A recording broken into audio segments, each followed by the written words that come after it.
Praise the lord. హల్లెలూయా. ప్రార్థన. కరుణామయుడా, స్తుతులకు పాత్రుడా, గొప్ప దేవా, ఈ యొక్క సమయంలో తండ్రి మీ పాద సన్నిధిలో చేరి మిమ్మల్ని స్తుతించుటకు, మిమ్మల్ని ఘనపరచుటకు, నాయనా మీ సన్నిధిలో ప్రార్థించుటకు, మీ యొక్క వాక్యము చదువుకొనుటకు ఇచ్చిన యొక్క తరుణము బట్టి మీకు అనేకమైన స్తుతులు, స్తోత్రములు తండ్రి. నాయన ఇప్పుడు మేము ఎంతగానో ఆశతో తండ్రి మీ యొక్క వాక్యము కొరకై ఎదురు చూస్తున్నాము తండ్రి. మా యొక్క హృదయాలను, మా యొక్క ఆత్మీయ నేత్రాలను, మా యొక్క ఆత్మలను నాయన తెరిచి తండ్రి మీరు బోధించబోవు ప్రతి ఒక్క వాక్యంను నాయన మేము విని గ్రహించి పాటించి అవలంబించుటకు మా యొక్క జీవితాలలో నాయన మీరు మీ యొక్క కృపను అనుగ్రహించండి. ప్రతి ఒక్క బిడ్డను ఆశీర్వదించండి, దీవించండి తండ్రి. ఈ యొక్క తండ్రి వాక్యం అంతట్లో కూడా నాయన ఈ యొక్క సర్మన్ అంతట్లో కూడా తండ్రి మీరే ఉండి మాట్లాడమని తండ్రి మీకు సమర్పించుకొంచు ఈ ప్రార్థన మీ ప్రియకుమారుడైన యేసుక్రీస్తు నామమున అతి వినయంతో వేడుకొంచున్నాము తండ్రి. ఆమేన్. హల్లెలూయా. మనము ఆదికాండము 3వ అధ్యాయము మరి పరిశుద్ధాత్మ దేవుడు మనకి గత కొన్ని వారములుగా అనేక విషయాలు మనకి నేర్పిస్తున్నారు. అయితే మనము తిరిగి ఈ వాక్యంలోనికి ఎందుకు వస్తున్నామంటే ప్రతి ఒక్క మాట, ప్రతి ఒక్క వాక్యములో కూడా ఎంతో లోతు. దేవుడు అవన్నీ కూడా మనకి బోధించడానికి ఆయన ఆశపడుతున్నాడు. కాబట్టి మనము కూడా ఆయన మళ్ళీ ఇదే వాక్యమా అని మనం అనుకోకుండా ఆయన మనకు బోధించే ప్రతి ఒక్క వాక్యము, ప్రతి ఒక్క మాట, ప్రతి ఒక్క పలుకు కూడా మనము మన హృదయాలలోకి తీసుకుని దానిలోని మర్మాలన్నీ కూడా మనం అర్థం చేసుకుని అది మన జీవితాలలో మనము అవలంబించుకోవడానికి మనమందరం కూడా ప్రయత్నం చేద్దాం. ఈ యొక్క వాక్యంలో మొదటిగా చెప్పినప్పుడే నేను చెప్పాను. ఎందుకంటే సర్పము అంటే ఒక దుష్ట శక్తి లేకుంటే లోకంలో ఉన్న యొక్క పాపము మన జీవితంలోనికి ఒక చిన్న ప్రశ్న రూపంలోనే రావచ్చు.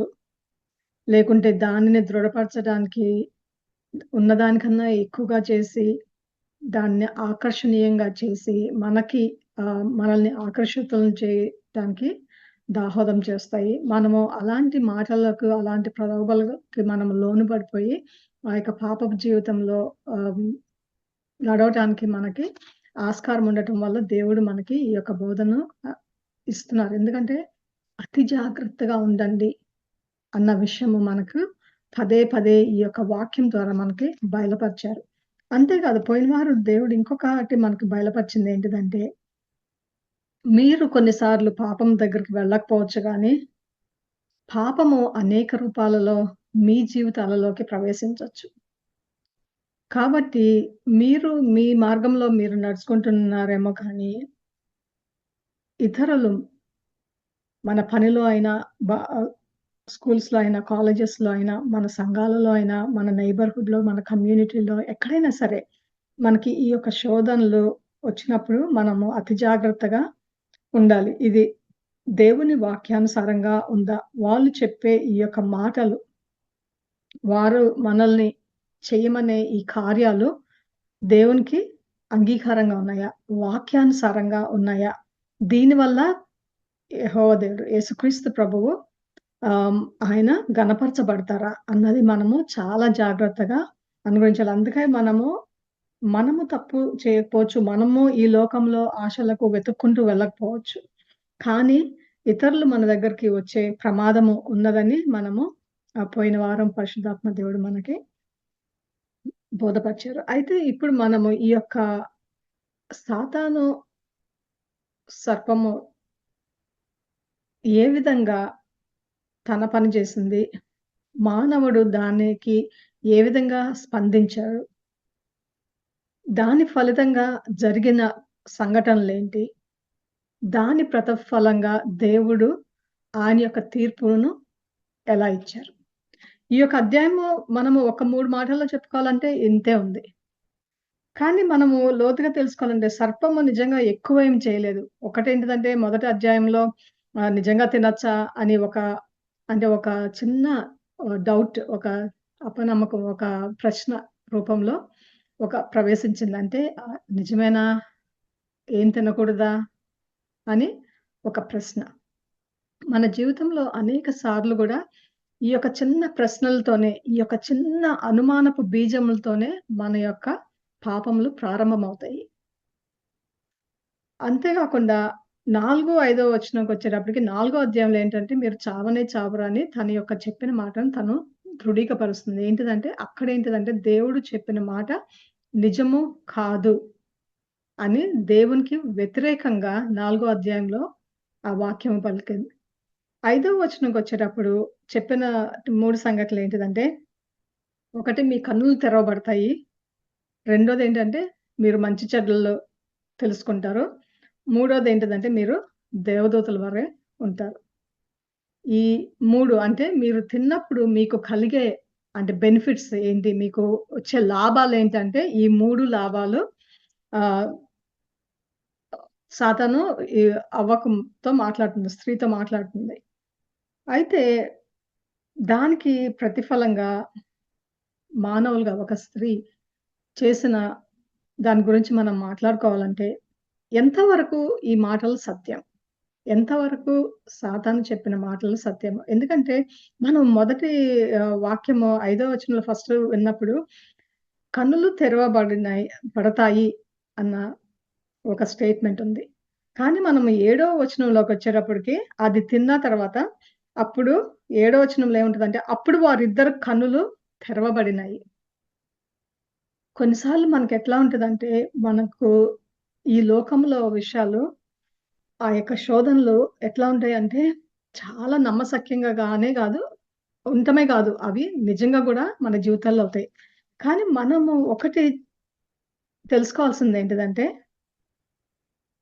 దేవుని ఉద్దేశంలో మనము పవిత్రంగాను, అమాయకులుగాను ఉండటము ఆయన ఉద్దేశము. ఈ లోకంలో దేవుడు ఆ రోజుల్లో మానవుల్ని సృజించినప్పుడు ఆయన ఉద్దేశం గూడా అంతే. తన పిల్లలను తన చేతులతో, తన హస్తాలతో ఆయన నిర్మించుకున్న ఆ యొక్క మానవుడిని ఆయన ఊపిరి పీల్చి వారికి శ్వాస ఇచ్చి జీవమునిచ్చిన ఆయన యొక్క గుణగుణాలతో ఆహ్, ఆయన ఇచ్చిన ఆ యొక్క ప్రాణికి వారి యొక్క అమాయకత్వాన్ని, వారి యొక్క ప్రేమను, వారితో యొక్క సహవాసమును ఆయన పొందాలని వాళ్ళని భద్రపరుచుకున్నాడు. ఆ భద్రపరుచుకునే ఆ యొక్క దానిలోనే అందుకే ఆయనేం జెప్తారంటే, "ఈ 2 వృక్షాలున్నాయి. దాన్ని మాత్రము ముట్టుకోవద్దు." ఎందుకు ముట్టుకోవద్దన్నారంటే, ఎప్పుడైనా మన జీవితాలలో మనకి ఆంక్షలు లైక్ ఆ బౌండరీస్ అనేవి చాలా చాలా ఆ పరిధులు గీయటం అనేది చాలా ముఖ్యం. ఎందుకంటే అది దాటి వెళ్ళకుండా దాని ద్వారానే మనం విధేయులుగా ఉండగలుగుతామా లేదా? ఆయన చెప్పిన మాటకు లోబడతామా లేదా? అని ఆ యొక్క గుణాలు మనలో ఎదగాలంటే ఆ యొక్క హద్దులనేవి మన జీవితాల్లో ఉండాలి. అందుకే మన వాక్యంలో అనేకమైన హద్దులుంటాయి. ఏది చేయకూడదు, ఎట్లా చేయకూడదు, ఏ విధంగా చేయొచ్చు అన్నవి అనేక విషయాల్లో గూడా మనకి ఆ యొక్క హద్దులనేవి మనము చూస్తూనే ఉంటాము. అది మన జీవితానికి ఎంతో శ్రేయస్కరము, ఆశీర్వాదకరము. అది మన మేలు కోసమే. కానీ ఎప్పుడైతే మనము ఆ యొక్క గీటు దాటి మనము ముందుకెళ్తామో, ఆ యొక్క హద్దులు దాటి ముందుకు వెళ్తామో, ఆయన చెప్పిన మాట కాదు అని ఇతరులు చెప్పిన మాట, లోకంలో మనుషులు చెప్పిన మాట విని మనం ఎప్పుడైతే ఎదుగుతామో, దానికి ప్రతిఫలము నిజమే కన్నులు తెరుచుకొనుండొచ్చు. కన్నులు తెరవబడ్డాయన్నాం కదా! కానీ ప్రతి ఒక్క తల్లిదండ్రులకి గూడా ఒక ప్రశ్న. ఏంటిదంటే, మీ పిల్లల్ని మీరు రక్షించుకోవాలని ఎన్ని విధాలుగా ప్రయత్నిస్తారు? ఎందుకంటే ఒక కామన్ ఎగ్జాంపుల్ ఏంటిదంటే, మన దినదిన జీవితాల్లో ఈ దినాలలో జరిగేదేంటిదంటే, పిల్లలకి ఇంటర్నెట్ అనేది చాలా ఓపెన్‌గా ఉంది. ఏదైనా వాళ్ళు చూడగలుగుతారు. కానీ చూడగలుగుతారు గదా! అని అది మంచిదా వాళ్ళకి? తల్లిదండ్రులు ఎప్పుడు ఏం చేస్తారంటే, ఆ యొక్క పేరెంటల్ కంట్రోల్స్ అనేవి ఎందుకు పెడతారు అంటే, పిల్లలుకింక సమయం కాదు. వాళ్ళ కన్నులు తెరవబడటానికి ఇంకా సమయం రాలేదు. ముందు ముందు తెలుసుకుంటారు. ఇతరుల ద్వారా తెలుసుకోవచ్చు. సినిమాల ద్వారా తెలుసుకోవచ్చు. స్నేహితుల వల్ల తెలుసుకోవచ్చు. పనిలో ఉన్న వాళ్ళ ద్వారా తెలుసుకోవచ్చు. అనేక మంది ద్వారా ఈ యొక్క పాపపు జీవితానికి ఆ యొక్క డోర్స్ ఓపెన్ అవుతానే ఉంటాయి. కానీ అక్కడి వరకు ఎళ్ళకముందు తల్లిదండ్రులు ఎప్పుడు వాళ్ళ పిల్లల్ని భద్రపరుచుకుంటానే ఉంటారు. వాళ్ళ కన్నులు అప్పుడే తెరవబడాలని వాళ్ళు కోరుకోరు. అప్పుడే వాళ్ళు చూడకూడదు. కొన్ని దృశ్యాలు చూడకూడదు. కొన్ని మాటలు వినకూడదు.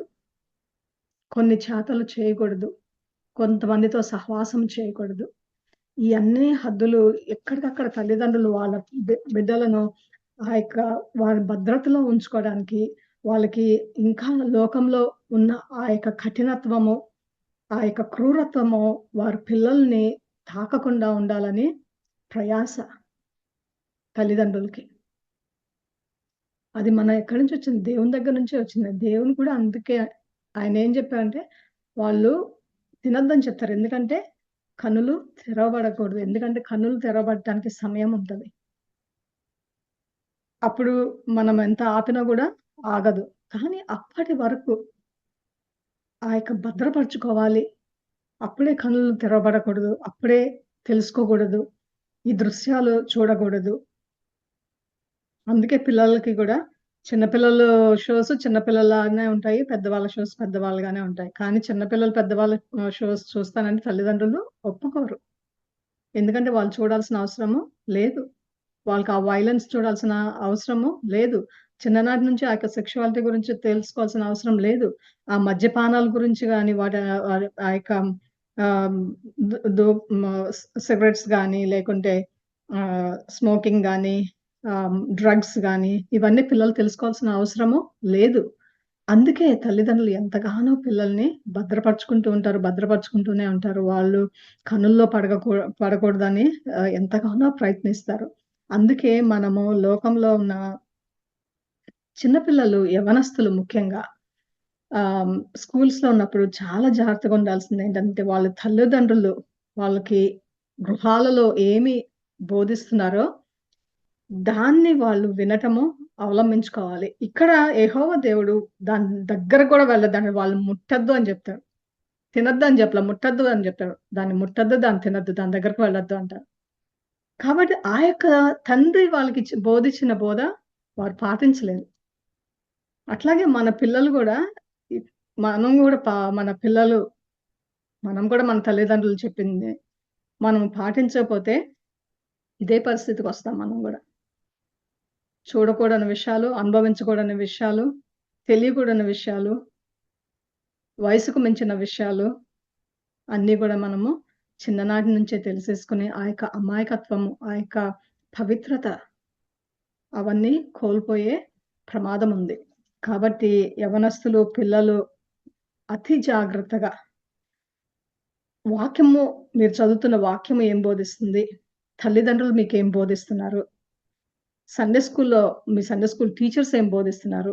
యూత్ మీటింగ్స్‌లో పాస్టర్స్ ఏమి నేర్పిస్తున్నారు? మీ యూత్ రిట్రీట్స్‌లో వాళ్ళందరూ గూడా వా ఏం నేర్పిస్తున్నారు?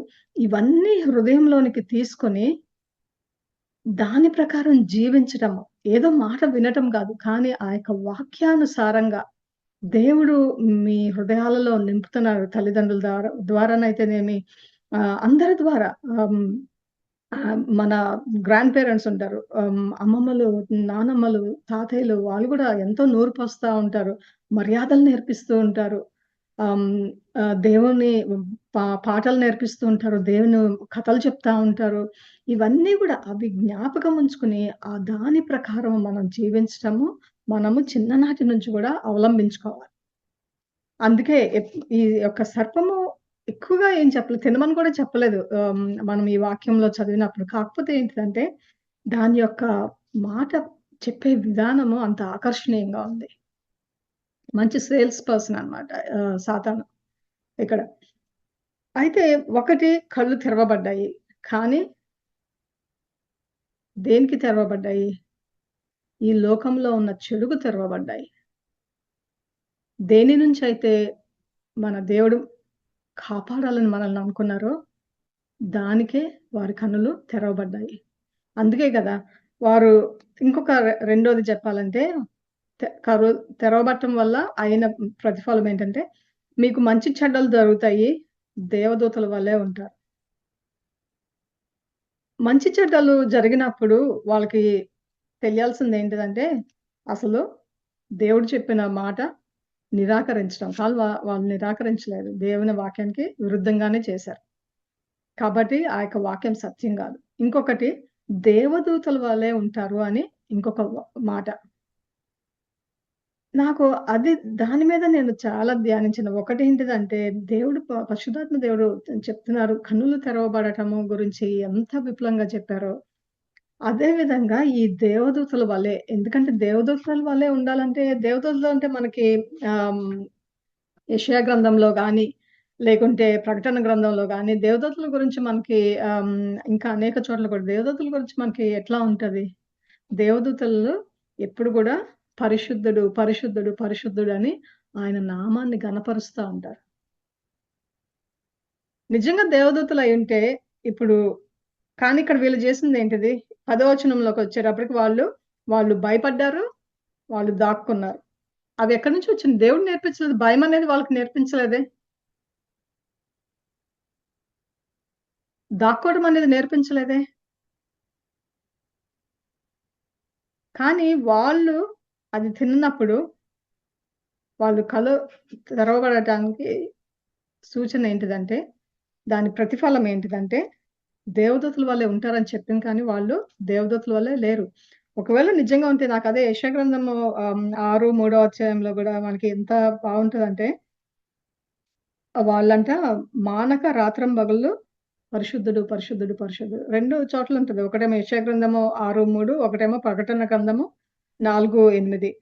ఆహ్, ఒక చోటేమో గాన ప్రతిగానములు అనుంటది. ఇంకొక చోటేమో మానక రాత్రింబగళ్ళు ఆయన్ని పరిశుద్ధుడు, పరిశుద్ధుడు, పరిశుద్ధుడు అంటారంట. ఇక్కడ ధ్యానిస్తున్నారా? మళ్ళీ క క కన్నులు తెరవబడ్డాయి గదా! లేదు. దేవుడి స్వరము విని, ఆయన అడుగుల చప్పుడు విని, ఆయన ఇంకా స్వరం గూడా వినలేదు. ఆయన వస్తున్నారని విన్నప్పుడే వాళ్ళు దాక్కున్నారు. ఆయన స్వరం ఎక్కడున్నారో అడిగినప్పుడు వాళ్ళు, "మేము భయపడ్డాము. మేము దాక్కున్నాము. మేము దిగంబరులుగా ఉన్నాము." ఇది వాళ్ళిచ్చిన జవాబు. ఎక్కడైనా దేవుని స్తుతించారా? అందుకే మనం ఎప్పుడైతే ఆ యొక్క హద్దులు దాటి ముందుకు వెళ్తామో, దేవదూతలు చేసే పనులు చేయలేదు. అందుకే మనకి చెప్పే మాటొకటి, మన జీవితంలో నిజ జీవితంలో మనము మన జీవితాల్లో అయ్యే పరిణామాలు వేరుగా ఉంటాయి. చెప్పినంత అందంగా ఏముండవు. ఇతరులు హ్మ్, చెడు మార్గంలో మనల్ని నడిపించేటప్పుడు వాళ్ళు చెప్పే అంత ఆహ్, అనుకున్న విధంగా ఏమీ ఉండదు. అంత తేలికగా ఏమీ ఉండదు. అంత స్ట్రెయిట్ పాత్ ఏమి ఉండదు. కానీ అదెట్లా ఉంటది? స్తుతించాల్సిన స్థానంలో భయము. ఎప్పుడు తప్పు చేసినా మనకి మొదటగా కలిగేదేంటిదంటే భయము. ఆ భయము ఒకటి. ఇంకొకటేంటిదంటే మనము ఎదుర్కోలేము ఆ వ్యక్తిని. మనం కుటుంబానికి మనము వ్యతిరేకంగా చేసినా, స్నేహితులకి మనం వ్యతిరేకంగా చేసినా, తల్లిదండ్రులకి మనం వ్యతిరేకంగా చేసినా, పిల్లలకి వ్యతిరేకంగా చేసినా, సంఘస్థులకు వ్యతిరేకంగా చేసినా, లేకుంటే దైవజనులకు వ్యతిరేకంగా చేసినా, ఏది చేసినా ఒకటేంటిదంటే మన హృదయంలో తప్పు చేశామని మనకి ఆ భయముంటది. రెండోదేంటిదంటే మనము మొహం చూపించలేము. వాళ్ళ మొహము కళ్ళలో కళ్ళు పెట్టి చూడలేము. అందుకే దేవుణ్ణి వస్తున్నప్పుడు ఆయన స్వరం విని ఆయన వస్తున్నట్టు తెలిసి వీళ్ళేం చేశారు మొదటిగా వాళ్ళు పరిగెత్తుకుంటూ అక్కడి నుంచి వెళ్ళిపోయి దాక్కున్నారు. అయితే మనము శోధన వచ్చినప్పుడు రెండోది ఒకటేంటిదంటే ఆ యొక్క ప్రతి ఒక్క మాటలోని అబద్ధపు మాట మనకి ఈ యొక్క ఏడో వచనము చదివినప్పుడు మనకి అర్థమవుతుంది. ఏది గూడా సర్పం చెప్పినట్టు ఏమి కాలేదు అని. అయితే మరి దేవుని స్వరము విన్నప్పుడు ఆయన అడిగినప్పుడు ఆయనకు ఎలా స్పందించారు? సాతానుకి ఎట్లా స్పందించారంటే, చెప్పిన మాటకు చెప్పగానే లోబడిపోయి ఆకర్షణీయంగా కంటికి చాలా బావుంది. తినటానికి చాలా బావుంటది. మేము వెంటనే దేవదూతల్లాగా అయిపోతాము అని ఆ యొక్క క్షణికమైన ఆ యొక్క హ్మ్, ఆశ కోసము, ఆ యొక్క నేత్రాశ కోసం అయుండొచ్చు, లేకుంటే ఆ యొక్క శరీరాశ గురించి అయుండొచ్చు. దేని ఆశ అయినా సరే ఆ యొక్క పాపంలోనికి దిగజారిపోవటము. ఆ యొక్క పాపం అనేది ఎట్లా ఉంటదంటే మనతో ఆగదు. మనం ఎప్పుడు పాపం చేసినప్పుడు అది ఇంకొకళ్ళతో షేర్ చేసుకోవాలంటది. మంచి షేర్ చేస్తామో లేదో కానీ, పాపం మాత్రం షేర్ చేయడంలో ఫస్ట్ ఉంటాం మనం. ఎందుకంటే, అబ్బా! నాకు ఇంత లాభమొచ్చింది. మీరు గూడా చేసుకోండి. మీకు గూడా చాలా లాభం దీనివల్ల అని మనము వెంటనే ఇంకొకళ్ళకి స్ప్రెడ్ చేస్తా ఉంటాము. ఆ పాపం అనేది. అట్లనే అనుకున్నాను నేను. ఒక్కసారి గూడా అవ్వ ఎందుకు అనుకోలేదు. మరి దేవుని వాక్యానికి ఇది విరుద్ధంగా ఉంది కదా! ఆయన తినొద్దని చెప్పారు కదా! ఎందుకు ఇట్లా దేవుడిని అడగాలన్న అన్న ఇంగిత జ్ఞానం గూడా లేకపోయింది. దేవుని దగ్గరికే తిన్నగా వెళ్లి అడగొచ్చు కదా! ఇది బావుంటదంట గదా! దేవదూతల్లాగా అవుతామంట కదా! తినొచ్చా అని. దేవుడు పర్మిషన్ తీసుకొని ఉండాల్సింది. అదేం తీసుకోలేదు. దేవుని గురించి అసలు వాళ్ళు ఆలోచించనే ఆలోచించల. ఆ సమయంలో దేవుడు అనే తలంపు అసలు వారి హృదయాలలో లేదు. ఆయన అసలు వాళ్ళ తలంపుల్లో ఆయన చెప్పిన షరతు మర్చిపోయారు. లేకుంటే అది తినకూడదని మర్చిపోయారు. వాళ్ళకి ఒక్కటే ఏంటిది ఒకటే గోల్ ఏంటిదంటే అది బావుంది. అది తినాలి. తింటే చాలా రుచికరంగా ఉంటది. లాభదాయకంగా ఉంటది. నేను దేవదూతనయిపోతాను. ఇన్ని బెనిఫిట్స్ ఉన్నాయి కాబట్టి చేస్తాను. అదొక్కటే సింగిల్ గోల్ అంతే. దాని మీదే ఉంది వాళ్ళ హృదయమంతా. కాబట్టి ఇంతగా దిగజారిపోయారు. ఎప్పుడైతే మన దృష్టి దేవుని మీద నుంచి లోకంలోనికి వెళ్ళినప్పుడు, ఇవన్నీ దేవునికి దగ్గర నుంచి మనము దూరం అవ్వటమే గాదు, రెండో విషయం మనకి అయ్యేదేంటిదంటే, దేవుడు మనల్ని అడిగినప్పుడు మనము అది ఎవ్వరి మీద మోపుదామా? ఆదాముని అడిగినప్పుడు, "ఇదిగో నువ్వు నా జీవితంలో స్త్రీని పెట్టావు గదా! ఈమె వల్లనే నేను తిన్నాను" అని. స్త్రీ ఏమో ఆహ్, సాతాను సర్పము చెప్పిన మాటలు విని నేను తిన్నాను అని. మరి సర్పం మాట విన్నప్పుడు దేవుని వాక్యము మాట ఎందుకు గుర్తు రాలేదో, ఎందుకు వినలేదో మరి తెలీదు. అలాగే అయితే ఒకళ్ళ మీద ఒకళ్ళు నిందలు. అంటే ఎవరి మీద తప్పు మోపేద్దామా? నా తప్పైతే ఏం లేదు దీనిలో అన్నట్టు దేవునికి ఎవరికి వాళ్ళు తప్పించుకుంటున్నారనమాట. ఎవరు ప్రారంభించినా పాపము పాపమే. అది మాత్రం మనం గుర్తుంచుకోవాలి. ఎందుకంటే సర్పము ఒక ఆశ పుట్టించొచ్చు గానీ, దానికి లోబడై దానికి మనము దిగజారి, ఆ కార్యము ఆ యొక్క నిర్ణయం తీసుకున్నదెవరంటే మనము. ఎవరైతే నిర్ణయం తీసుకుంటారో దేవుని వాక్యానికి విరుద్ధంగా, ఎవరైతే నిర్ణయం తీసుకుంటారో ఈ యొక్క లోకానుసారంగా వెళ్ళాలని, అప్పుడే దానికి మనము ప్రతీదీ మనము చేసే ప్రతి ఒక్క ఆహ్, హ్మ్, ఆ డెసిషన్స్ ఉంటాయి గదా! మనం చేసే ప్రతి ఒక్క నిర్ణయానికి తప్పక పరిణామాలనేయి ఉంటాయి. మంచి మార్గాలు ఎంచుకుంటే మంచుంటది. దేవుని మార్గాలు ఎంచుకుంటే ఆశీర్వాదం ఉంటది. చెడు మార్గము రీత్యా ఉన్న ఆ యొక్క పాపపు జీవితము మనము ఎప్పుడైతే ఎంచుకుంటామో, దేవుని వాక్యము పక్కన పెట్టి, ఎప్పుడైతే ప్రాధాన్యత సాతానుకు ఇచ్చి లోక ఆశలకు లోనుపడిపోయి తీసుకుంటామో, అప్పుడు మనకి జరిగేదేంటిదంటే, అంటే దేవుని దగ్గర తీర్పు సమయంలో మనం ఎప్పుడు గూడా ఏం చేస్తామంటే, "నా తప్పు కాదు దేవా! నేనసలు నాకు తినే ఉద్దేశమే లేదు. కాపోతే ఏంటంటే అవ్వ ఇచ్చింది గదా! అని నేను తిన్నాను" అని, లేకుంటే అవ్వేమో సర్పం ఇచ్చింది. నేనట్లా మోసపోయాను అని ఉంటది. కానీ దేవుడు మనము గుర్తుంచుకోవాలండి మన జీవితంలో ఆయన న్యాయాధిపతి. He is righteous and he is just. ఆయన ఒక న్యాయాధిపతి. ఆయన నీతిమంతుడు. కాబట్టి మనము చేసిన ప్రతి ఒక్క నిర్ణయానికి పరిణామాలు ఆయన అందుకే ఈ యొక్క ముందు కింద వచనాలకొచ్చినప్పుడు మనకు కనిపించేది గూడా అంతే. నాకు కాపోతే ప్రతి ఒక్కళ్ళకి కూడా ఆయన నిర్ణయము ఆయన బయలుపరుస్తారు. అంటే సర్పానికి మొదటిగా అంటే శాపము అనే వాక్యము ఇంట్రొడ్యూస్ అయింది మనం చేసిన కార్యం వల్లనే. దేవుడు చేసిన కార్యం వల్ల కాదు. అప్పటి వరకు అంతా ఏంటిదంటే ఆశీర్వాదము, ఆశీర్వాదము, ఆశీర్వాదము. అప్పటి వరకు ఆశీర్వాదం తప్ప ఇంకేం లేదు. కానీ ఎప్పుడైతే మనము ఆ యొక్క చెడు మార్గంలోనికి దేవుణ్ణి పక్కన పెట్టి, ఆయన మాట పక్కన పెట్టి ఎళ్తామో, మొదటిసారిగా మనము 14వ వచనంలో శపింపబడటం. సర్పము శపింపబడటము అనే వాక్యం ఉంటది. 17వ వచనంలోకెళ్ళేటప్పటికి నేలను గూడా శపింపబడతది. అంటే ఎంతగానో ఫలించి అందరికీ మంచిగా ఉండాల్సిన ఆ యొక్క నేలను గూడా ఆయన శపిస్తారు. అంటే ఆశీర్వాదాలతో నిండి ఉండాల్సిన మన జీవితాలన్నీ గూడా శాపగ్రస్తంగా మారతాయి. ఎప్పుడైతే మనము ఈ లోకాన్ని మనము ఎంచుకుంటామో దేవుని మీద, అప్పుడు మనకు మిగిలేది ఆశీర్వాదాలు గాదు. మనకి మిగిలేది కేవలము శాపాలు మాత్రమే. ఎందుకంటే శపించటం అనేది యాక్చువల్‌గా ఆ యొక్క ఇంట్రడక్షన్, ఆ యొక్క వర్డ్ ఈ లోకంలోకి వచ్చింది గూడా మన మానవుడు చేసిన కార్యము, ఆయన చేసిన నిర్ణయము, దాని ప్రతిఫలంగానే ఇది వచ్చింది. అంతే కాదు, శపింపబడటమే కాదు. కానీ ఇంకొకటేంటిదంటే ప్రయాసము. రెండోదేంటంటే అప్పటి వరకు దేవుడు అన్నీ ఇచ్చారు. అన్నీ తినొచ్చు, అన్నీ చేయొచ్చు. జంతువులకి మాటల పేర్లు పెట్టొచ్చు. మీకిష్టమైన ఫలాన్ని తినొచ్చు. మంచిగా యొక్క ఏదెన్ తోటలో మీరు సంచరించొచ్చు.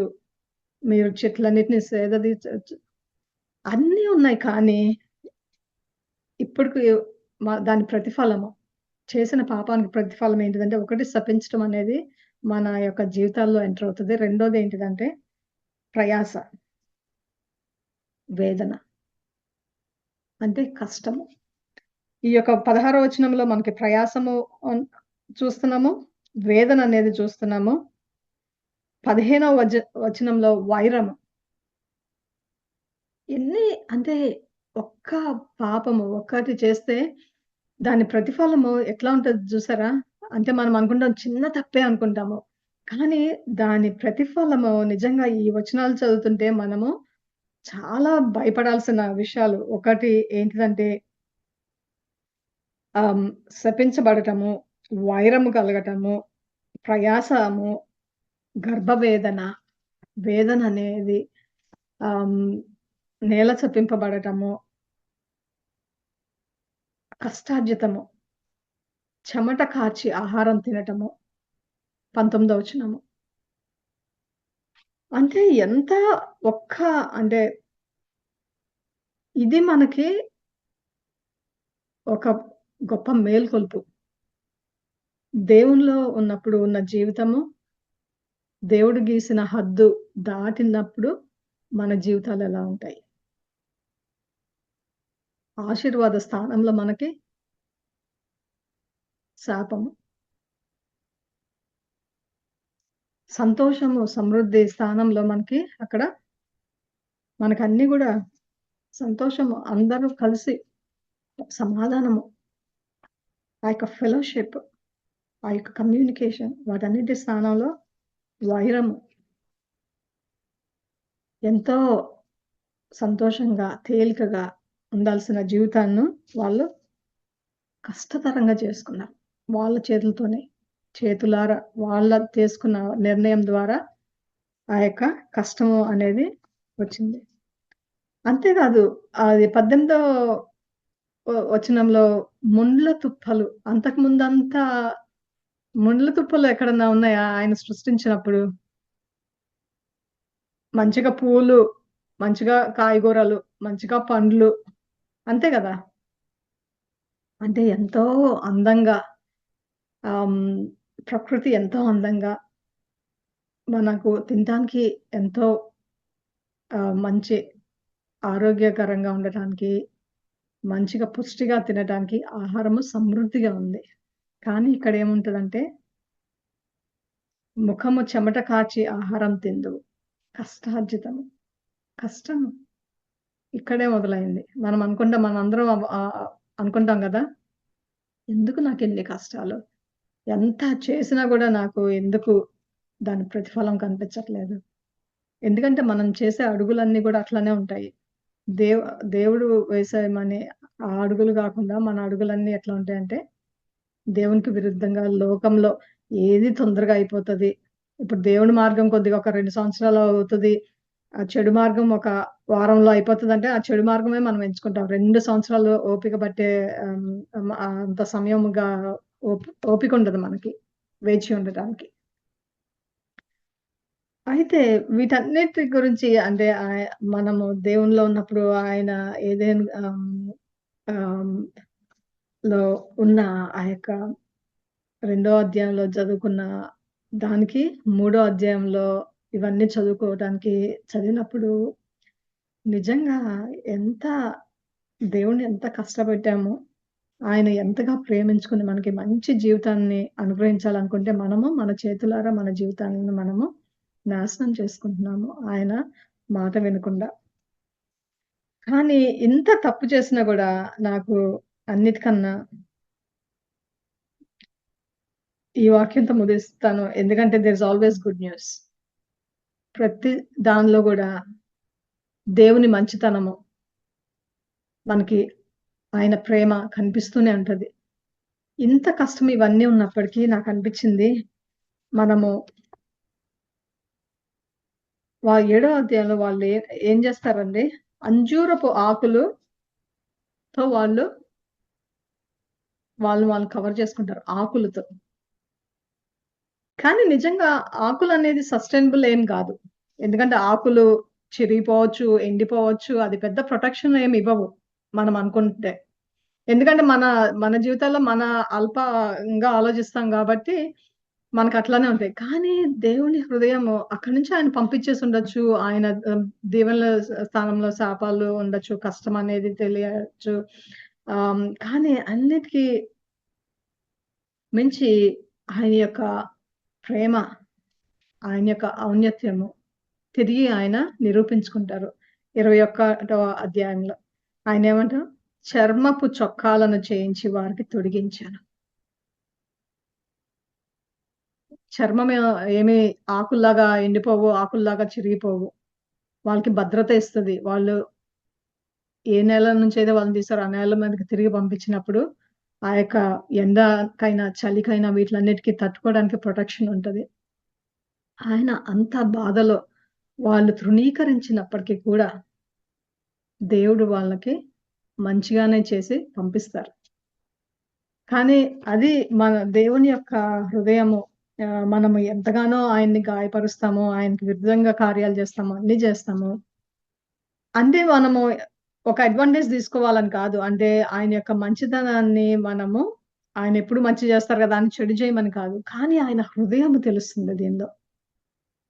ఆయన ఎంత బాధపడినా, ఎంతగా వారికి ఇవ్వాల్సిన ఆ యొక్క న్యాయాధిపతిగా ఆయన న్యాయము చేశారు. కానీ పంపించేటప్పుడు ఆయన భద్రపరిచి పంపించారు మళ్ళీ.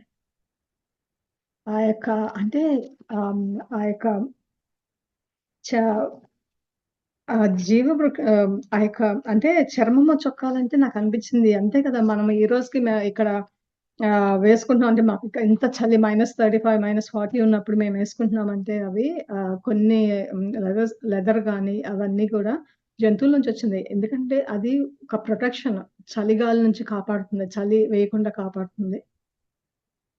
దేవుడు మనం ఎంత తప్పు మార్గంలో ఉన్నా సరే, ఆయనకి ఎంత హృదయంలో ఎంత వేదనున్నా, ఆయన ఎక్కడ నుంచి తీసుకొచ్చారో తిరిగి అక్కడ పంపిస్తున్నప్పటికి గూడా, ఆయన, ఆయన ప్రేమ మాత్రం మారదు.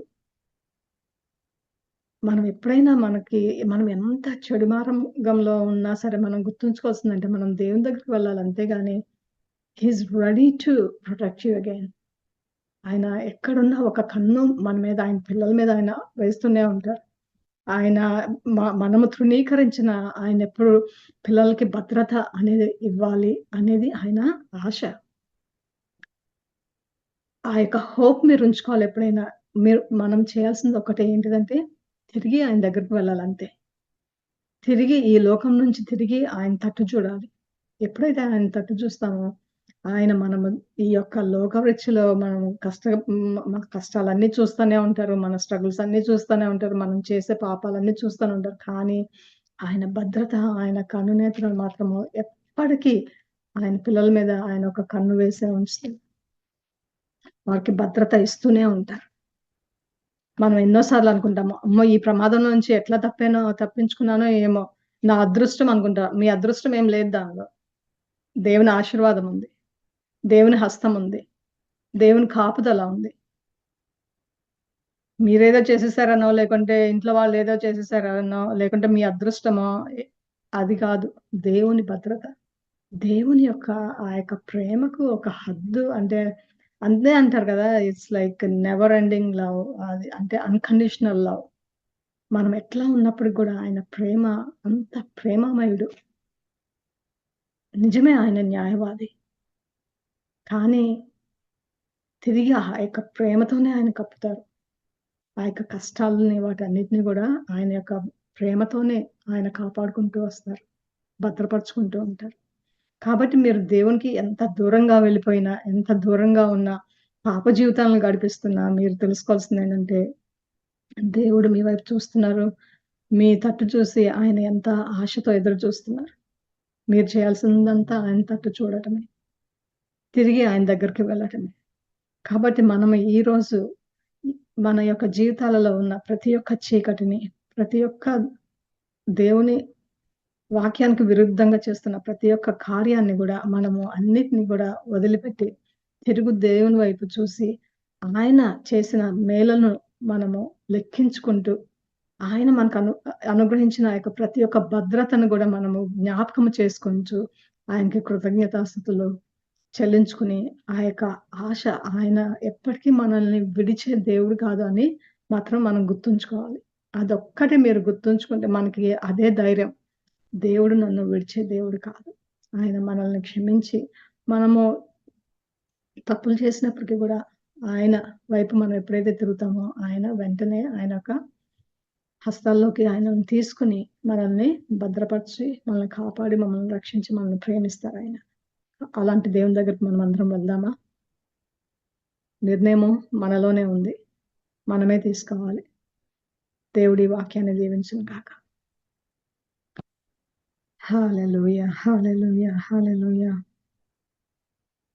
ఏ పాటి వారమో తండ్రి మేము. ఎంత ప్రేమమయుడువయ్యా! ఎంత కృప కలిగిన దేవుడవు నాయనా! మా యొక్క పాపాలను క్షమించే దేవుడవు.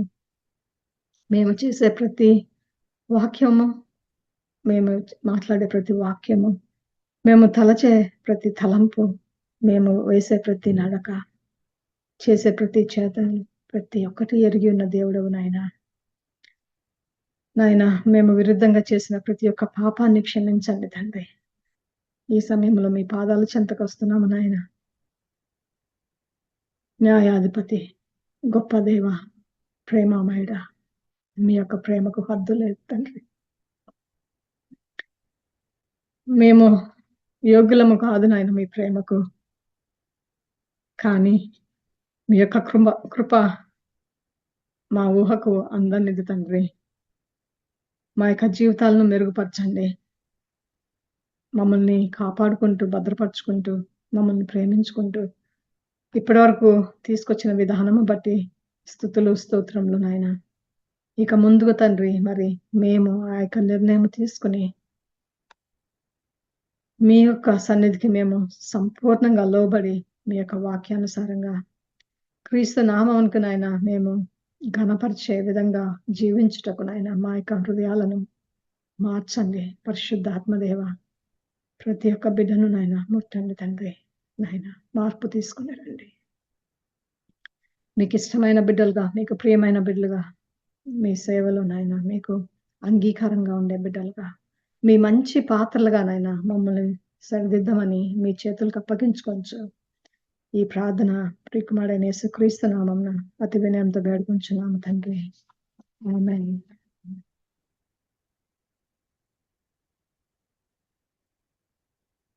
ప్రభువైన యేసుక్రీస్తు కృపయు, దేవుని ప్రేమయు, పరిశుద్ధాత్మ సహవాసమును మీకందరికీ తోడైయుండును గాక. ఆమేన్. ఆమేన్. God bless you all.